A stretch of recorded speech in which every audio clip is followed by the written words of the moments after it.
Rev up your engines!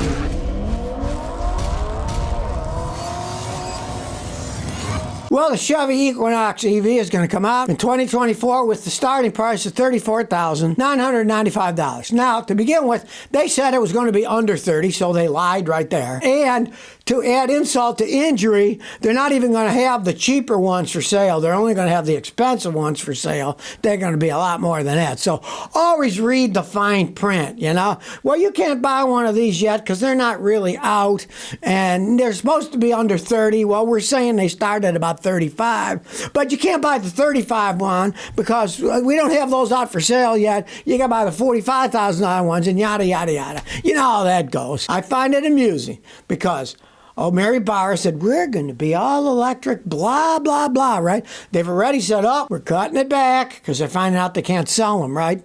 And they said this EV Equinox was going to be under 30. It's already 35 for the cheap one that you can't even buy. So it just shows you the BS that comes out of GM's mouths. They say one thing, but when reality comes, you go and you see what it costs to actually buy one of these things, and it has nothing to do with the fantasy low price that they're talking about. I find it kind of disgusting myself that they can list the price of the car, but it doesn't include destination charges, which is usually $1,000-something bucks, right?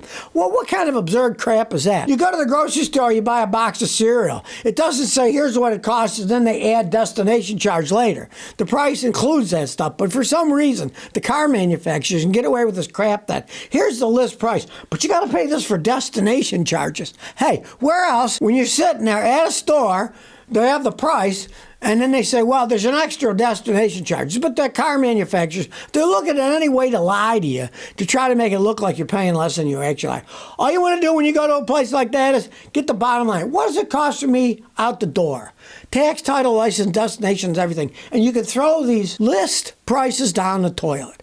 Always get the bottom line and read the contracts, because they'll try sneaking stuff in. Well, you got to pay $900 for special ceramic coating.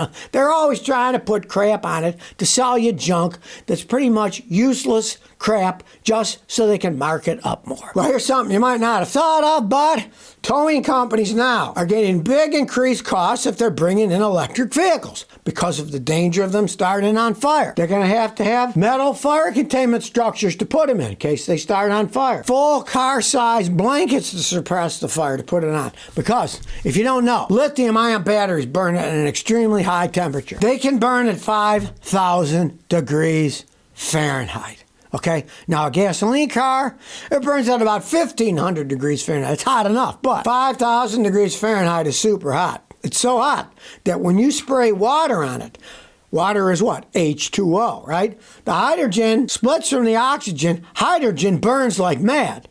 And of course, once the O of the H2O comes off, oxygen helps the hydrogen burn. So it burns like insanity. So if you're spraying water on an electric car fire, you're actually making the fire go even worse. You're feeding the fire. So you might wonder, why do they spray water on it? Well, one, it's usually the only thing they got lying around to spray on it. And of course, water is cold. It'll eventually make the fire cold enough that it won't ignite anymore. The battery cells start on fire at like 932 degrees. So once you get that 5,000 down to 932, it'll stop burning. But of course, if you stop the water, generally they'll self-ignite again. That's why they have to keep pouring tons and tons of water on these cars that are burning their electric cars, because they got to keep it cool, right? Well, the poor guys in a junkyard, they have to deal with that stuff. There are many guys that refuse to tow electric cars, especially if they were burning. They got to put them on their truck and bring them. They don't have any fire suppression on their truck, right? They're taking a chance pulling it over on a truck. So there's another thing that people don't think. The electric car starts on fire. What are you going to do with it? Who's going to take it? I've seen guys locally here, they charge over $1,000 to take an electric car away because they have to deal with what happens if there's a fire. What a lot of people don't understand, if you are transporting something on a highway, say it starts on fire and creates a mess, that guy who's towing it is responsible for the damage done. And let's say it blows up on a highway and it wrecks part of the highway. Hey, you know how much money it costs to fix highways? That company would be responsible for it, which is why a lot of tow truck companies won't even touch them. You'll find that eventually there's got to be guys that'll tow them. They got to be towed somewhere. But guess what? That cost is going to go up. So you're not going to get a AAA AAA membership that includes towing for $5 if you got yourself an electric car. Those prices are going to go sky high when all these guys find all the equipment they got to buy and then they got to store it somewhere. It's just another added expense that they never talk about when they talk about electric cars. 20% of early EV adopters are now defecting back to internal combustion gasoline or diesel-powered vehicles. And since this is happening, the price of used EVs is falling like a stone. I just had a customer buy a $67,000 electric vehicle with 15,000 miles for $22,000. That is like 1/3 of the price with just a small amount of miles on it, because people are finding out they're not convenient. They're a pain in the butt. They don't want the hassle of having an electric car. And that's now. You can imagine if there were even more on the road, it would be an even bigger hassle. Now, at least, if you go to charge your electric vehicle, usually you can go get it charged right away. If there were a whole bunch more people, guess what's going to happen? There's going to be a line. Okay, you think it's bad there's a line at a gas station. I had to wait in a line at a gas station. I had to wait for 10 minutes. All right? If there's 3 people in front of you at a charging station, you might be waiting 4 hours, baby.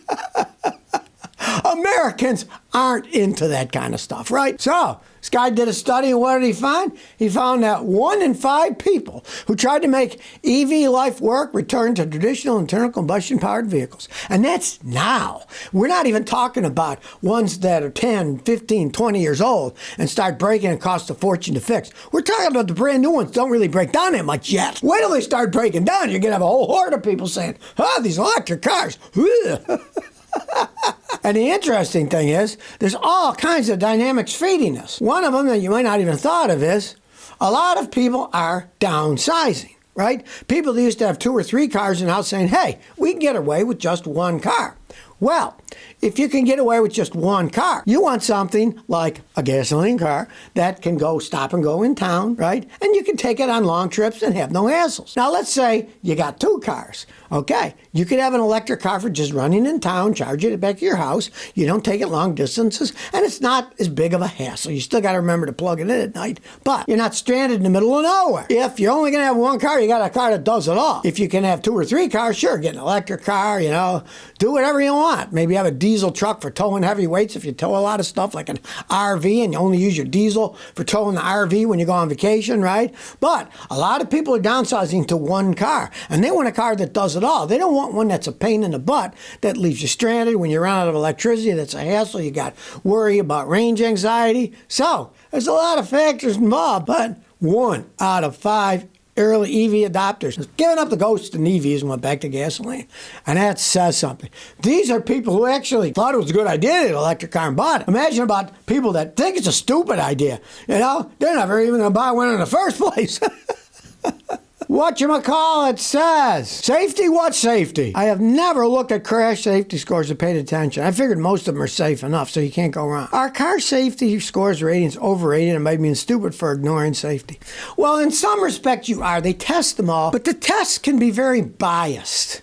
They can say, oh, well, this is horrible. And then you look at it and like, the odds of you getting hit this way by this at that particular speed are rather slim, right? Slim to none. And they're always changing the rules. Like now they're testing dummies in the back seats of vans, minivans that they didn't used to. So they're giving them horrible ratings. They just never tested them in the back the way that they're testing them now. So a lot of the stuff, whether it's accurate or not, and of course, we live in the worrywart society that people want to sue people, and then they'll say, that car's not safe enough, I'm going to sue them. Look, it has a bad safety crash rating, blah, blah, blah, blah. Some of this stuff, it's a bureaucracy, and once it starts going, it just feeds itself, and then you're going to test everything.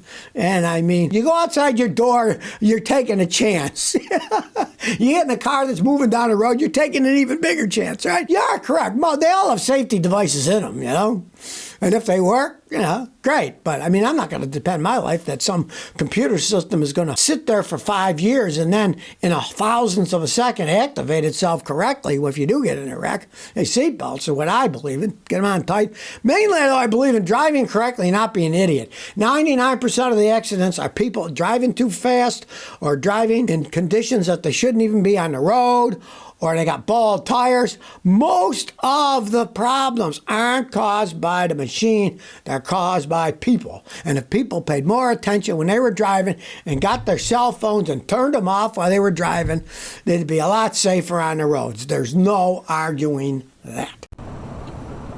So if you never want to miss another one of my new car repair videos, remember to ring that bell.